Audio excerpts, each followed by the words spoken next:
La famille jamais ici woni mo a channel hake o video do ko fi ka sister me Mariama Touré on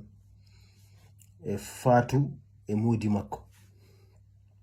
hara sujet on nini kan no ka réseaux sociaux mo beno holude ko fala mo beno nyaawude mo beno hollude bernde munde mo beno hollude ko honno wayi o fait est-ce qu'on famille min ko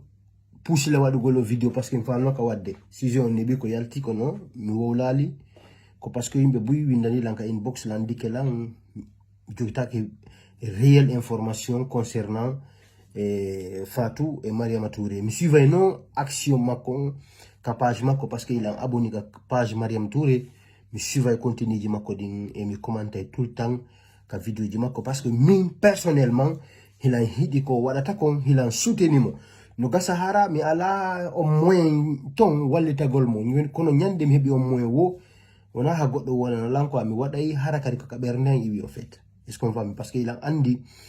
golle Mariama Touré c'est quelque chose de noble, c'est quelque chose kala neddo mardo dignité kala neddo moƴƴo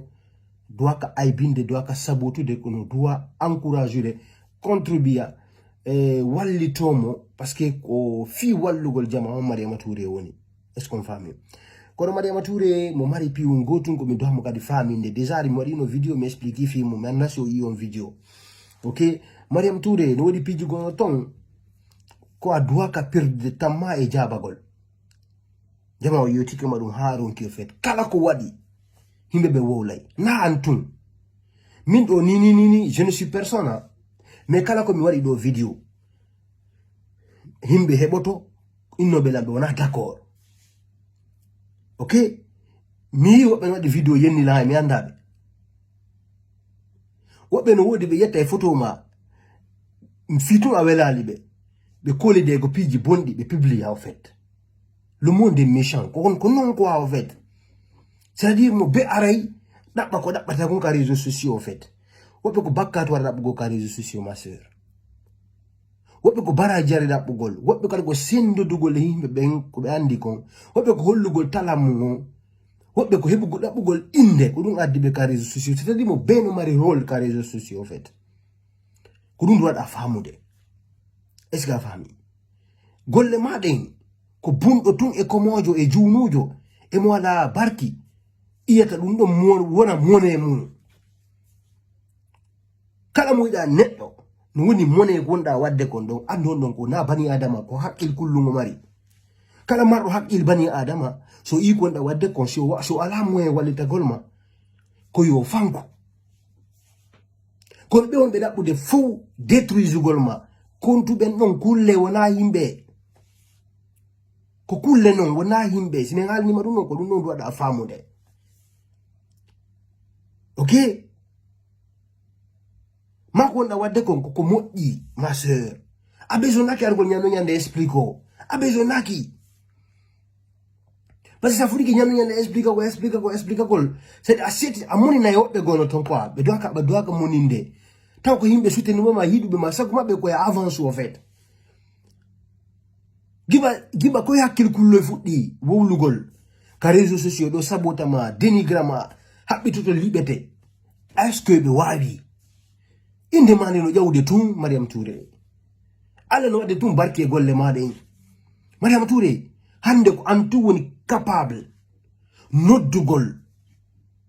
nodda Guinée be cotise darna suude nder une semaine ko antu woni capable wadugo do lagene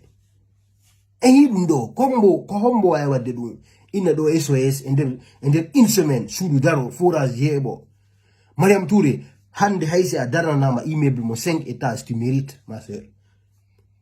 parce que buy a yaltini e hersa a nyawdi himbe buy haysi na mbudi ma me mbudi din alla ko e ma rewni di ben don hewti okkudo sino mari 50 an kada mari 50% ko onon fop wadi jama yaki wigol ha ko wobbe go wadi an tibde taway wadi be parce que énergie ma no buri o finance do di mbudi di laari di onda jettude do risque jawa e motoji ay wadi accident maya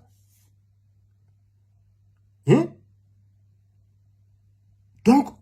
Mariam Touré da jonnu goto explication ma sœur. Ta jonnu goto explication. Adwa ka goto structure ma association ma kan créé mo. Una goto créé, una ben goto créé kan créé. Est-ce que la famille? Nous sommes dans un état démocratique. Association ma on a illégal, c'est légal devant l'État. Devant Dieu aussi c'est légal. Parce que wali tagol miskin bebe onda wate. Donc on netto komojo mo ala nya on si darike o perturbima hare menen a décourager mais c'est pourquoi décourager mais ne jakka ko nda wadde ko tu n'es pas forte. Je t'assure. Hey, Mariam Touré me nebi ka réseaux sociaux. Est-ce qu'il y a des problèmes na yimbe? Asa yenni la minani ata animi ya yenni la. Moi da wasambla wasimiyali. Je considère en fait. Nyande mi jabi godo ando non. Si mi jabi que moi je vais avoir quelque chose en fait. Même jabota ko netdo me andi me bata godo. Et ma ko jamais tu vas parler fatigué. Est-ce qu'on va mis? Donc Mariam Touré, s'il te plaît ma soeur, avance. Continue projet du madi noddu kala mo yida moda wallude wallu et sa famille modi fatu mimi yaldi wawon don o fait mimi yali wasifa on don kadi an alla wallama kunara wel toraki ballala langalo fait a jombijo on o jibinanima ittugol dépense yoni ko problème ha awre no hulbini dey on modi fatu taw on a droit à jombugol des femmes parce que on a au moins quand on dit islam o yana mo jombu des femmes parce que mi ben be jangi goddo be fami goddo ko mar o fere harakadi mu wayu nundude do a jombude des femmes ou 3 femmes mais ala hay ko nyama ko na duma e rewbe dido don tuta ko problème ko won don tuta problème mais ay yibi himbe be andama wona sibbe ma bembe dara nike ma wala ni ma piji din fo andara tawa be neta ma kon to joni bedu balde nay de arta de doy to dépense 10 000 ko dum gas gaynanta goddo ko nakri tawa dum ko problème wa onno si na gerado ko hondum wondi mo donc onno ko yon selumo o jokka vi makko fatu beru ko wawdon ko walitade mo wallitudo mo en avance. OK mi wobe hayno critique wo ko hondum dennanda oya hey wona mbudi mabbe kambe be cotiser fus. OK ta jonnu goto explication pourquoi wadanda oya denna bon. OK ko be arobe ben finance denna bon ko ben non tumay droit wola ngol ma mais menen koko financier denna bon ko hondum hundu ka men ko hondum do na de hedi ko men do wolande nyangay finu no fet. Mariam Touré yo Allah do barke ma yo Allah wadu barke golle maade yo Allah wadu barke équipement be wonbe ma financude be wonbe ma wonbe cotisude holibe ma yo Allah do barke ma wala barke bi mabbe torki Allah yo Allah jonne dole mais fi Allah accu heda gol hakkil kulloy koy hey wobbe ko hakkil kulle mari ala hakkil bani adam be mijirta ko sa famille dum no wa sa famille ma sœur nyando nyandaro explicable franchement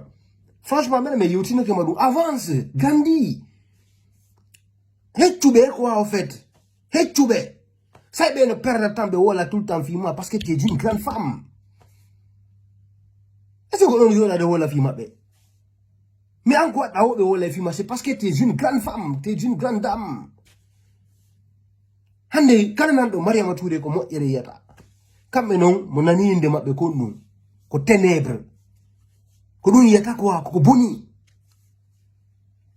ko nous perdre temps et d'une discussion entre mais yo tikama Mariam Touré accu